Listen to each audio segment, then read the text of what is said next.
Study को office पे स्वागत है। आशा करते हैं आप लोग अच्छे होंगे। तो यहाँ बात करेंगे कब तक आएगी आपकी रिपोर्ट और कब तक होगा आपका एग्ज़ाम। ठीक,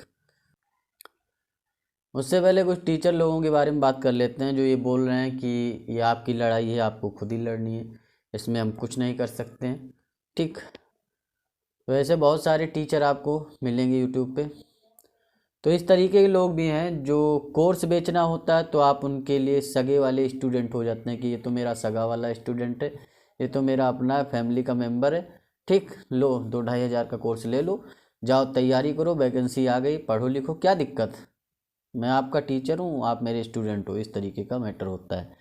लेकिन जब वही स्टूडेंट किसी मुसीबत में पड़ता है, भाई जिस वैकेंसी के लिए उसने फॉर्म भरा वो वैकेंसी जो है लटक गई है, ठीक, उसमें धांधली गर्दी हो गई है, उसके बाद आप इस तरीके की भाषा का प्रयोग कर रहे हैं कि आप जाने, आपका परिवार जाने, हम क्या जाने, लोक सेवा आयोग जाने, हम सरकार नहीं, हम ये नहीं, वो नहीं। आप टीचर तो हैं। टीचर का मतलब क्या होता है, मेंटली और इमोशनली जो स्टूडेंट के साथ खड़ा होता है उसी का मतलब होता है टीचर ना। ऐसा तो है नहीं सिर्फ कोर्स बेचने के लिए आप टीचर हैं।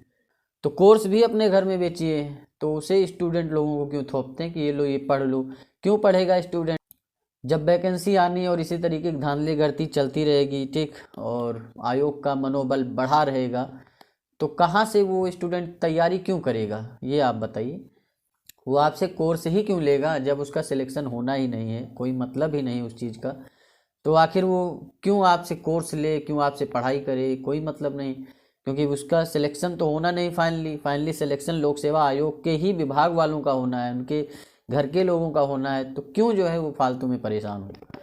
तो ऐसे दोगलेपन वाले लोगों से आपको बचकर रहना है। ठीक, बहुत सारे लोग ऐसे हैं, तो किसी को बहुत महान, बहुत सुपीरियर नहीं मानना है। कोई सुपीरियर नहीं आज की डेट में, आप अपने लिए ही सुपीरियर हैं, इतना आप समझ सकते हैं। फिलहाल यहाँ बात करेंगे कि लोक सेवा आयोग की कूटनीति क्या होती है, कब तक रिपोर्ट आएगी।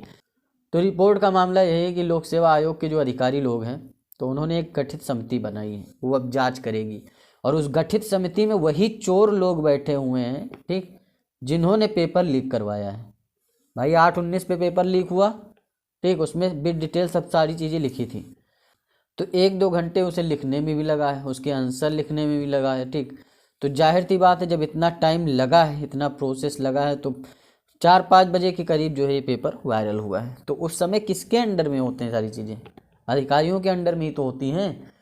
तो वही चोर लोग समिति बना रहे हैं, वही चोर लोग जो है अपना उसकी जांच करेंगे, इतना आप समझ सकते हैं। तो चोर जो है अपने चोरी की सज़ा खुद निर्धारित थोड़े करेगा कि मैंने चोरी की, मुझे ये सज़ा दे दो, मुझे 5 साल की जेल कर दो, मैं 1 करोड़ का जुर्माना दूंगा। तो ऐसा तो है नहीं, वो नहीं करेगा। ठीक, वो कहेगा कि बस अफवाह थी। आप इस तरीके से इसकी कूटनीति समझ सकते हैं लोक सेवा आयोग की, कि सारी चीज़ें पता थी इसे। ठीक, शाम को सारी चीज़ें पता थी क्योंकि सुबह से ही चीज़ें वायरल होना शुरू हो गई। भाई कई लोगों ने पेपर नहीं दिया हिंदी का। क्यों नहीं दिया, क्योंकि उन लोगों को पता चल गया कि हाँ पेपर तो वायरल हो गया है, इसमें पेपर देने का मतलब ही नहीं बनता है, तो उन्होंने पेपर छोड़ दिया है बहुत सारे लोगों ने। लोक सेवा आयोग को सब पता था, ऐसा नहीं, सोशल मीडिया इतना चलता है और आप एक बॉडी हैं, एक बहुत ही सुप्रीम बॉडी है। ठीक, लोक सेवा आयोग छोटी मोटी जो है संस्था नहीं है, तो उसको पता चलता है, सब चीज़ें पता है शाम को, फिर भी वो जो है उस पर मिट्टी डालने के लिए, क्योंकि उसे पता है कि हमने ही किया है तो मिट्टी डालेगा। वो मिट्टी डालने के लिए उसने क्या किया, प्रेस नोट जारी किया कि सब चीज़ें निर्विघ्न रूप से कंप्लीट हो गई हैं, कोई दिक्कत नहीं, कोई परेशानी नहीं, सब लोग घर में बैठो, अब सिलेक्शन होगा हमारे बंदों का। यही मतलब है ना। जब चीज़ें ज़्यादा वायरल हुई उसने सोचा ये सब छुटपुटिया चीज़ें हैं, थोड़ा बहुत हंगामा होगा, बंद हो जाएगा, काम हो जाएगा। लेकिन क्या हुआ, बड़ा स्तर बन गया। ट्विटर पे लोग आए, उन्होंने हैशटैग यूज किया और सारी चीज़ें हुई। जब लल्लन टॉप वगैरह ने न्यूज़ वगैरह बनाया, ठीक, वो भी एक न्यूज़ एजेंसी है, जब उसका पहला वीडियो आया उसके बाद आज तक ABP ये भी बनाने लगे। नहीं, जितने भी जो है बिके हुए पत्रकार थे सब चुपचाप आंख मूंद कर बैठे थे कि हाँ ठीक है, कोई बात नहीं, सरकार है, जो भी कर रही करने दो, क्या दिक्कत। तो बाद में सारे न्यूज़ एजेंसियों ने भी जो है आवाज़ उठाई। पहले जो है 1-2 न्यूज़ एजेंसियों ने ही आवाज़ उठाई है। तो उसके बाद जब लगा आयोग को कि नहीं अब तो मामला गड़बड़ है, तो उसने प्रेस नोट जारी किया कि हाँ हमें अखबार से पता चल गया है, अखबार पे आई थी चीज़ें, न्यूज़पेपर न्यूज़ एजेंसी से पता चला है, हम सोशल मीडिया यूज करते ही नहीं, हमें क्या जानकारी है। तब प्रेस नोट जारी करते हैं कि हाँ ऐसा ऐसा है और इसकी जांच करेंगे, एसटीएफ भी जांच करेगी। पहले हम अपनी समिति से जांच करवाएंगे, समिति से जांच नहीं करवाएंगे, हम अपनी समिति से सारे सबूत मिटवाएंगे। तो इतना समझिए, समिति जांच वाच नहीं करेगी, वो सबूत मिटाएगी। एसटीएफ से कुछ उम्मीद की जा सकती है, एसटीएफ के अधिकारियों के ऊपर विश्वास भी किया जा सकता है, क्योंकि 2016 वाले में भी जो है एसटीएफ ने जांच की थी तो सारी चीज़ें कैंसिल हुई थी, तो उससे कुछ उम्मीद की जा सकती है। लेकिन उसमें भी अगर उस तरीके के अधिकारी ही संलिप्त होंगे जो अपना मिले जुले होंगे, तो देखते हैं क्या होता है फिलहाल। और कब तक रिपोर्ट आएगी, रिपोर्ट आपकी 15-20 दिन में जो भी आएगी आ जाएगी। और ये आयोग की रिपोर्ट है, इसमें तो सारी चीज़ें अफवाह ही बताई जाएंगी, आप देख लेना फाइनली इसमें अफवाह ही होंगी।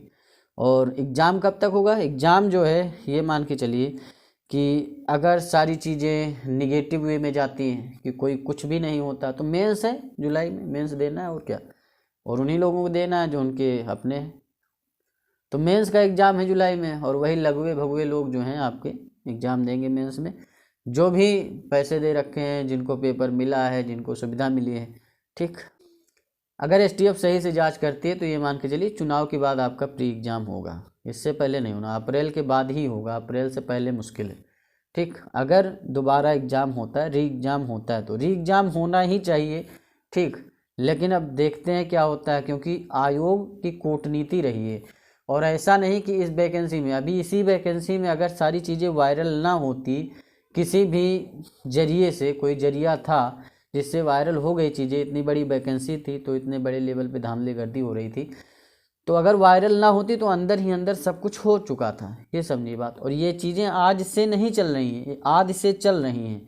ठीक, लगता है लोगों को कि हाँ वैकेंसी फेयर हो रही है, लेकिन फेयर वैकेंसी तब मानी जाती है जब चीज़ें वायरल नहीं होती हैं, और जैसे चीज़ें वायरल हो जाती हैं तो पता चल जाता है कि हाँ ये अनफेयर था।